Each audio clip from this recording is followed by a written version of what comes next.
कोल्हापुर नाम का एक बहुत पुराना इलाका था। वहाँ पे जगन नाम का एक आदमी था जिसके लच्छे पराठे पूरे इलाके में बेहद मशहूर थे। जगन के लच्छे पराठे खाने दूर दूर से लोग आते थे और वो भी अपनी दुकान में काफी व्यस्त रहता था। उसकी दुकान पे कई सारे नौकर चाकर थे, जिनमें से एक थी माधुरी। माधुरी जगन की दुकान पे लच्छे पराठे बनाने सीखने आई थी, लेकिन उसका अच्छा काम देखकर जगन ने उसे अपनी दुकान पे ही काम पे रख लिया था।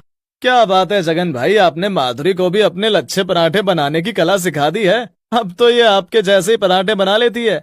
अरे इसमें मैंने क्या किया भाई, ये तो सबकी अपनी अपनी कला है। माधुरी में वो कला पहले से ही थी, मैंने तो बस उसे निखारने में इसकी मदद की है। सही बात है। फिर माधुरी और जगन अपने अपने काम पे लगे रहते हैं और शाम हो जाती है। शाम को जगन दुकान बंद कर देता है और माधुरी भी अपने घर के लिए निकल पड़ती है। वो अकेली रहती थी और उसका घर पास में ही था। ओहो, आज तो बड़े ही ग्राहक थे दुकान पे। कितने सारे लोग आए हुए थे लच्छे पराठे खाने के लिए। मेरे तो हाथ ही दुख गए पराठे बनाते बनाते। अरे अरे तो आओ, मैं तुम्हारे हाथ दबा दूं मेरी मधुरानी। माधुरी पीछे मुड़कर देखती है तो वहाँ पे बिरजू खड़ा हुआ था। वो एक नंबर का आवारा किस्म का लड़का था और वो काफी वक्त से माधुरी के पीछे पड़ा हुआ था। वो माधुरी से शादी करना चाहता था।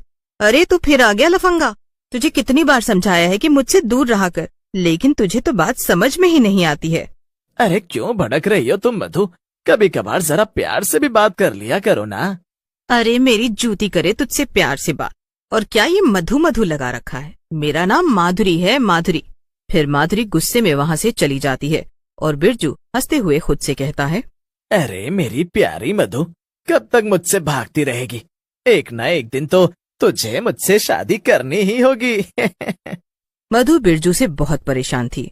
वो उससे शादी करना चाहता था, लेकिन मधु को वो बिल्कुल भी पसंद नहीं था। मधु अपने काम पर लगी हुई थी, लेकिन तभी वहाँ पर बिरजू आ गया। अरे तू फिर आ गया, तुझे एक बार समझाया ना, बात समझ नहीं आती है क्या? देख माधुरी, मेरी बात को समझने की कोशिश कर। अरे मैं तेरी सारी जरूरतों का ख्याल रखूंगा, तू एकदम रानी की तरह रहेगी मेरे साथ। मुझसे शादी करने के लिए हाँ कर देना। तेरा दिमाग तो ठीक है ना बिरजू, या फिर तू नशे में बात कर रहा है? भला मुझे तेरी कौन सी जरूरत पड़ने लगी? अरे मैं अपनी मेहनत से लच्छे पराठे बनाती हूँ और तेरे जैसे 4-5 निकम्मों से ज्यादा मैं अकेली कमा लेती हूँ। मुझे तेरी कोई जरूरत नहीं है और ये मेरी तरफ से तुझे आखिरी चेतावनी है।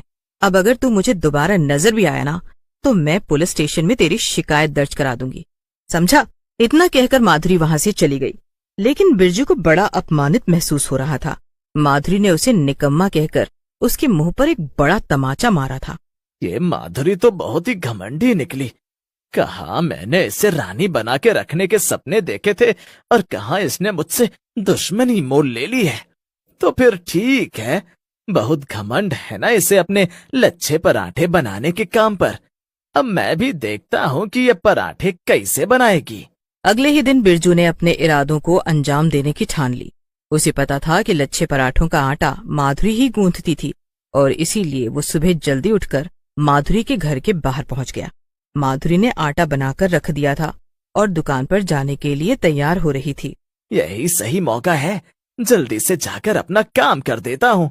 बिरजू खिड़की से अंदर कूद गया और उसने माधुरी के गुथे हुए आटे में एक पाउडर छिड़क दिया और वहाँ से बाहर निकल आया। माधुरी की बच्ची, अब देखता हूँ कि कौन खाता है तेरे लच्छे पराठे। बहुत घमंड था ना तुझे कि तू मेरे जैसे 4 निकम्मों जितना कमा लेती है। अब जब सारे इलाके के लोग तेरे पराठे खाकर उल्टियां करते घूमेंगे, तब देखता हूँ कि तू क्या करेगी। माधुरी इन सब चीजों से अनजान थी और रोज की तरह अपने काम पर चली गई, लेकिन 1 घंटे के अंदर ही जगन की दुकान पर बहुत भीड़ इकट्ठा हो गई। अरे क्या हुआ, आप सब लोग यहाँ एक साथ क्यों आए? क्या बात हो गई? क्या बात हो गई? अरे एक तो तुमने हम लोगों को खराब पराठे खिलाए और अब मासूम बन रहे हो।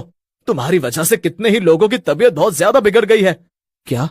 अरे ये आप कैसी बातें कर रहे हैं? आज से पहले तो हाँ हाँ, अब ये तो तुम ही जानो कि आज से पहले ऐसा क्यों नहीं हुआ और आज क्यों हुआ। हमें तो बस इतना पता है कि पैसों के लालच में तुमने अपने पराठों में मिलावट की है। हाँ, और इसकी वजह से कई लोग बहुत बीमार हो गए हैं और इसकी भरपाई तुम्हें करनी पड़ेगी। अपनी ये दुकान अभी के अभी बंद करो और हम तुम्हें अब यहाँ पे बिजनेस नहीं करने देंगे। अरे आप लोग जरा शांत हो जाइए, देखिए, सबसे पहली बात तो यह है कि मैंने आज पराठे बनाए ही नहीं है। पराठों का आटा तो माधुरी ने गूंथा था और बनाए भी उसी ने है। इसलिए मुझे कुछ भी नहीं पता कि आप लोग किस मिलावट की बात कर रहे हैं। अरे तो आप क्या कहना चाहते हैं जगन भैया? क्या मैंने मिलावट की है? वो सब मुझे क्या पता, वो तो तू ही जाने माधुरी। तुम लोग अपना ये ड्रामा कहीं और जाकर कर लेना। हाँ, अब तो हमें यहाँ तुम्हारी दुकान नहीं चाहिए बस। चलो भाइयों, इनका सब सामान उठाओ और यहाँ से बाहर फेंको। नहीं नहीं नहीं, रुक जाइए, ऐसा मत करिए। जगन उन लोगों को समझाने की बहुत कोशिश करता है, लेकिन कोई भी उनकी नहीं सुनता है और देखते ही देखते उसकी दुकान का सारा सामान सड़क पर फेंक दिया जाता है। ये सब तेरी वजह से हुआ है कलमोही। मैंने तुझे अकेला समझकर तुझ पे तरस खाया और तूने अपने लालच के चलते मेरी ही दुकान को बर्बाद कर दिया। मैं तुझे कभी माफ नहीं करूंगा। चल निकल जा मेरे सामने से। माधुरी रोते हुए वहां से चली गई। उसे समझ में ही नहीं आ रहा था कि आखिर ये सब किसने किया। चलते चलते माधुरी अपने ख्यालों में इतना खो गई कि उसने ध्यान ही नहीं दिया कि सामने से गाड़ियां आ रही थी।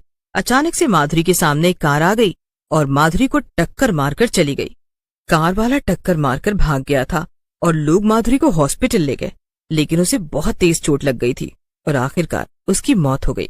मरने के बाद माधुरी एक चुड़ैल में तब्दील हो गई थी और वहीं हॉस्पिटल में खड़ी ये सब तमाशा देख रही थी। अरे हाँ, इसमें बुरा क्या हुआ? ये तो कर्मों का फल है। उसने लोगों को खराब पराठे खिलाए और सबकी तबीयत खराब कर दी। लोग अभी तक उल्टियां करते घूम रहे हैं। ये तो ऊपर वाले का न्याय है। उसने दूसरों के साथ बुरा किया, इसीलिए उसके साथ भी बुरा हुआ। लोगों की ऐसी कड़वी बातें सुनकर माधुरी चुड़ैल का खून खौलने लगा। ये लोग कितने बुरे हैं। मैंने तो कुछ भी नहीं किया था और ये लोग मेरे मरने के बाद भी मुझे इतना भला बुरा सुना रहे हैं। ठीक है, अभी तक तो मैं बुरी नहीं थी, लेकिन अब इन लोगों के लिए मुझसे बुरा कोई नहीं होगा। मैं लच्छे पराठे बनाने वाली ऐसी भयानक चुड़ैल बन के दिखाऊंगी, ये सारे लोग अगले 10 जन्मों तक मुझे याद रखेंगे। गुस्से में माधुरी जगन की तबाह हो चुकी दुकान पे गई और अपने जादू से सारा सामान सही से लगा दिया।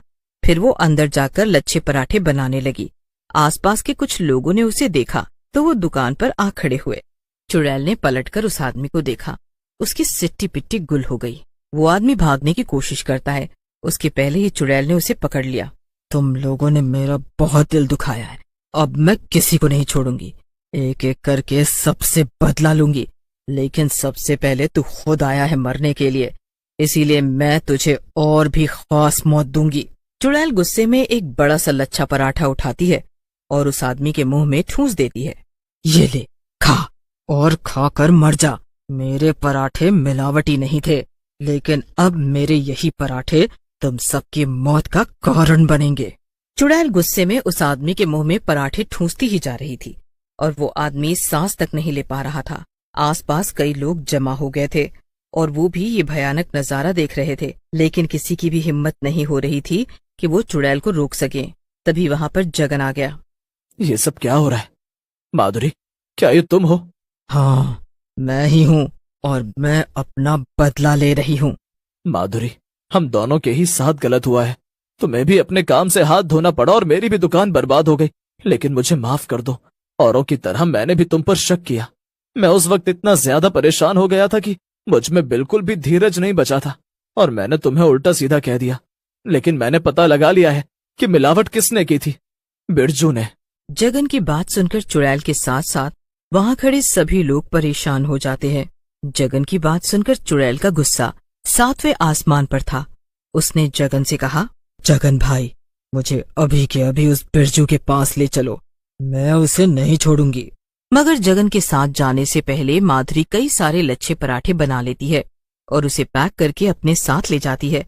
थोड़ी ही देर में माधुरी और जगन बिरजू के घर पहुंच जाते हैं और बिरजू उन दोनों को देखकर दंग हो जाता है। चुड़ैल अपने लच्छे पराठे निकालती है और बिरजू को पराठे खिला खिलाकर उसे मार देती है। बिरजू को मारने के बाद माधुरी की आत्मा को भी शांति मिल जाती है और वो चली जाती है। इसके बाद जगन फिर से अपने लच्छे पराठे की दुकान खुशी खुशी